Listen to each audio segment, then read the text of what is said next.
8 April 2025 Dhulagarh দক্ষিণ করলা কারবালার মাঠ প্রাঙ্গণে ওয়াকফ সংশোধনী বিল প্রত্যাহারের দাবি জানিয়ে ওয়াকফ বাঁচাও মঞ্চ থেকে একটি পথসভার আয়োজন করা হয়েছিল।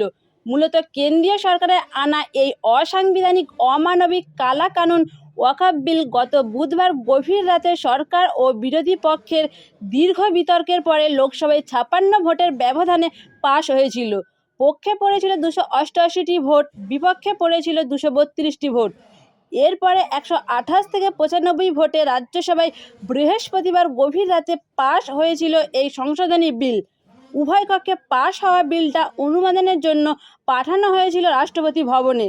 শনিবার রাতে বিল সই করলেন রাষ্ট্রপতি।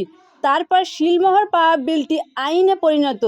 কিন্তু শুক্রবার থেকেই সমগ্র ভারত ও সারা রাজ্য জুড়ে তোলপাড় এই বিল প্রত্যাহারের দাবিতে। মূলত এই উদ্দেশ্যে বিভিন্ন মুসলিম সংগঠনের বক্তব্য, জাতি ধর্ম বর্ণ নির্বিশেষে ঐক্যবদ্ধ হয়ে রাজপথে আন্দোলন করার আহ্বান জানিয়েছে। আগামী 10 এপ্রিল জমিয়াতে উলামায়ে হিন্দ সংগঠনের পক্ষ থেকে রামলীলা ময়দানে বিরাট সমাবেশের আয়োজন করা হয়েছে। বাকি বক্তব্য শুনে নেব বক্তাদের মুখ থেকে।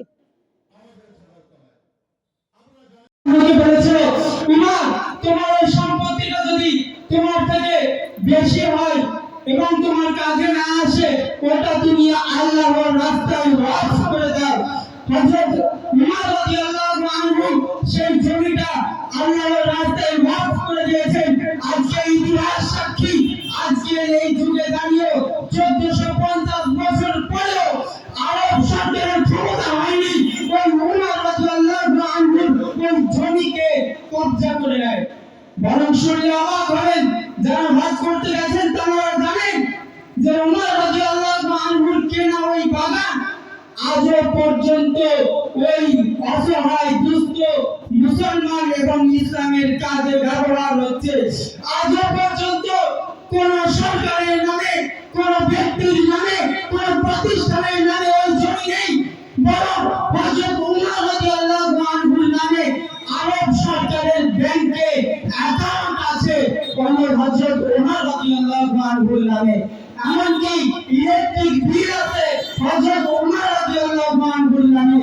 সেই ব্যাংকে হযরত উমর রাদিয়াল্লাহু আনহুর অ্যাকাউন্টে যা টাকা জমা হয় সেটা ইসলামের জন্য, ওই গরিব অসহায় মুসলমানদের জন্য ব্যবহার হয়।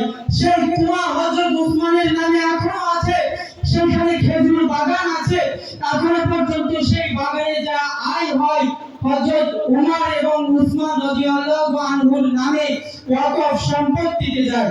এটা ইসলামের সাথে সংযুক্ত।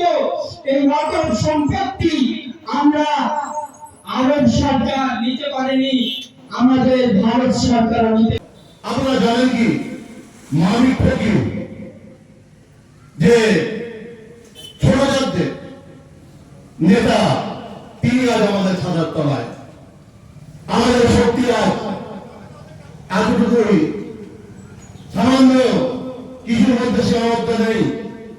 আমরা গোটা ভারতবর্ষের কোনায় কেন পারবো না? যখন কৃষকরা, ওরা তো কয়েক লাখ ছিল, ওরা তো কয়েক লাখ থাকার পরেও তারা আন্দোলন করে তাদের বিল প্রত্যাহার করেছে, আর আমরা তো কয়েক কোটি, তখন আমরা কেন পারবো না? ইনশাআল্লাহ যতক্ষণ আমাদের ধরে জাহান থাকবে ততক্ষণ এই ওয়াকফের বিরোধিতা করে এই ওয়াকফ বিলকে প্রত্যাহার করার জন্য আমরা আন্দোলন করে যাব। আর চাই তো আল্লাহ তাবারক তাআলা আমাদের সফলতাও দান করবেন। না, মুসলিমদের আন্দোলন নয়, এটা পুরো ভারতবাসীর আন্দোলন।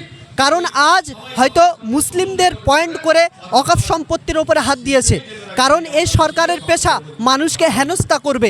আজ হয়তো আমাদের হেনস্থা করছে, পরবর্তীতে অন্য জাতির পয়েন্ট করে অন্য বিষয় নিয়ে, ইস্যু নিয়ে হতে তারা হেনস্থা করতে পারে, যেমনভাবে কৃষক বন্ধুদের কৃষক নিয়ে হেনস্থা করেছিল। নিতে হবে, আমাদের আন্দোলন তীব্রতর হবে, আন্দোলন বৃহত্তম চলবে। আমরা সারা ভারতব্যাপী আন্দোলনের মধ্যে ছড়িয়ে দিতে চাই।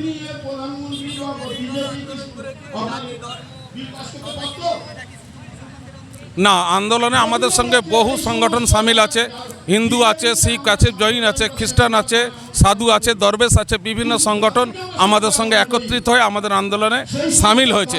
আমরা তাদের অল ইন্ডিয়া মুসলিম পার্সোনাল ল বোর্ড থেকে আন্তরিক শুভেচ্ছা জানাই এবং তাদের পাশে পেয়ে আমরা ধন্য।